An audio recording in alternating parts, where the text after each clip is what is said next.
Hello, I'm Bernard Hickey from Interest.co.nz and welcome to Never a Dull Moment, our weekly currencies report with Dan Bell from HiFX. Welcome in, Dan. G'day. And the New Zealand dollar down a bit this morning after some very weak numbers over Friday and a few people taking risk off the table. What's the story here? Yeah, pretty much. I mean, the New Zealand dollar has had a pretty strong June. For most of June, it was rallying against the US dollar. Just over the last week, we've seen it settle just over 80 cents. Last week, we made a high up around 80.70 on Friday, but we had US jobs numbers on Friday night. That's the US non-farm payrolls data and the unemployment rate, which came in a little bit weaker than expected. 80,000 new jobs were created in the previous month, and that was below the consensus of 100,000 new jobs. So weaker jobs number from the US. Unemployment continues to remain up around 8.2%, which is suggesting the US economy continues to moderate. But does that mean QE3? Was it bad enough for QE3?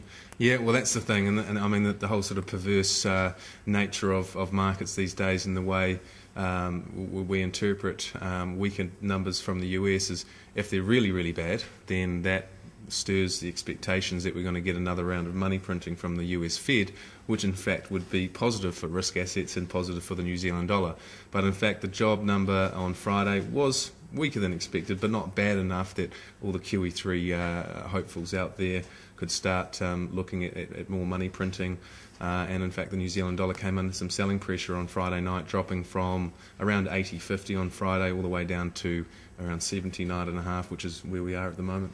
Because the jury is still out, really, on whether all this QE actually works. Well, that's the thing. You know, at the end of the day, QE2 hasn't had a really material impact for the US economy. If you're looking at the jobs numbers out in the US, for the last 3 months, they've been coming in under 100,000 new jobs, and that's simply not enough to get that unemployment rate down in the US. And we know that the US Federal Reserve, they focus quite a lot on the employment situation in the US economy, and at this point in time, it continues to be pretty sluggish out there.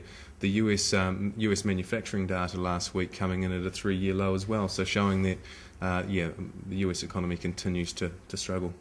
Speaking of monetary policy easings, last week we saw a rash of them through China, Europe with the European Central Bank, and with the Bank of England. Mm-hmm. Tell us about what happened there. Yeah, so the ECB met last week. They cut their main rate from 1 to 0.75%, as expected. A few were disappointed actually that they didn't announce another round of unconventional monetary stimulus measures. Some were hoping that there might have been another LTRO, which they've done 2 times in the last 6 to 9 months. So they cut rates, continued to point out that the economy in Europe remains very, very weak. That didn't really go down all that well. I mean, if you look at the Bank of England also introduced another round of quantitative easing, and they've increased the amount by £50 billion, leaving their cash rate at 0.5%, and the People's Bank of China also cut interest rates on Thursday night, which was a bit of a surprise. So all these central banks are cutting interest rates because the global economy continues to remain weak, and they're trying to encourage their economies to get some growth. The problem is the markets, particularly in Europe, don't buy it. They don't think that this is actually going to solve the problem. And when you look at what's happening with the Southern European bond yields, up over 7% in Spain on Friday night. Yeah, well, that's right. And I mean, you know, all the sort of positive sentiment that came from the EU summit a week or so ago has certainly dissipated, and we've seen those Italian and Spanish bond yields continuing to go up. So really, I don't think markets are looking at the policy response in Europe or any of the rhetoric that's coming out from the policymakers and seeing it in any positive light. And really, the whole thing lacks credibility, because we get to a point where they try and put something in place, and there's news again on Friday night that this ESM bailout facility that's supposed to be up and running in the next couple of weeks isn't going to be done in time, because Germany have some objections around the legality and technicalities of the bailout. So Again, we've got another meeting of European finance ministers this week, and they are supposed to be deciding on what they're going to be doing with this ESM bailout fund. A summit, that'll fix it.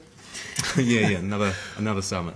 Well, particularly speaking of credibility, the euro versus the New Zealand dollar. The New Zealand dollar is looking like a bit of a safe haven, particularly when you look at what's happened with the New Zealand dollar versus the euro in the last few weeks. Tell us about this move. Yeah, so we've continued to see the New Zealand dollar trend up against the euro, hitting new all-time highs, up almost to 65 against the euro. We've settled back around the 64, low 64s, so very, very strong against the euro. And that's really, I think, as we said, the Italian and Spanish bond yields continue to go up. Markets continue to doubt the credibility of a resolution there, and the New Zealand dollar, in light of our economic circumstances, continues to look more appealing to a lot of investors. So whereas previously investors may have been pricing in more contagion or credit risk from the European uncertainty, we're actually seeing the New Zealand dollar settle against the European cross rates, particularly the euro and the pound. We really are the Switzerland of the South Pacific. Also looking at the New Zealand dollar versus the pound, last week we had the Bank of England announced yet another bout of monetary policy easing, particularly money printing. New Zealand dollar continuing to trend higher. Yeah. So again, the Bank of England referencing a very, very weak UK economy. Their interest rates are pretty much at zero already, at 0.5%. So they see the need to go out there and print more money. So if you look at the New Zealand dollar versus the pound over time, we've been trending higher for some time. What it seems to me is that the dips are getting shallower. That uptrend that we've been in for some time now continues to look quite robust. So looking at the economic prospects in New Zealand and the UK, the fundamentals continue to suggest the New Zealand dollar goes up. So for all those people sitting on pounds hoping for the pound to get back to 3 to 1, it might be a long time. A long wait. Looking also at what's happening closer to home, we've got the New Zealand dollar versus the Australian dollar and what's happening with Australia. What should we be looking out for in that relationship in this part of the world?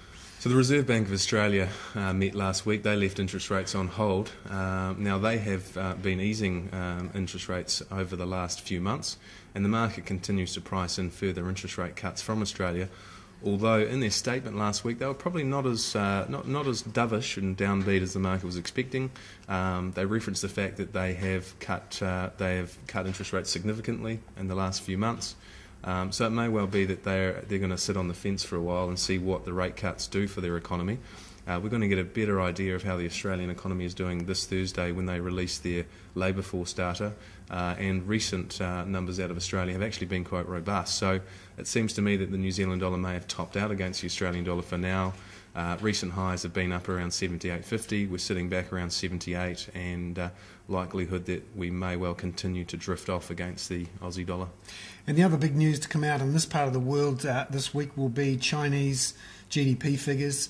Again, more signs over the weekend of slowing growth, concerns from the leadership about trying to get things going again. What should we watch out for there? Yeah, so Chinese GDP for the second quarter is released on Friday. Everyone's keeping a close eye on China, obviously, with what's going on in the world. Their economic growth is expected to drop under 8%, and that really is trading towards 3-4 year lows for Chinese GDP. And I think the concern there is that Chinese GDP continues to slow. Naturally, that means less demand potentially for New Zealand's commodities and Australia's commodities, and there's potential risk aversion associated with a weaker Chinese economy. Excellent there. Dan Bell from HiFX. Thank you very much, Dan, with Never a Dull Moment. I'm Bernard Hickey for interest.co.nz.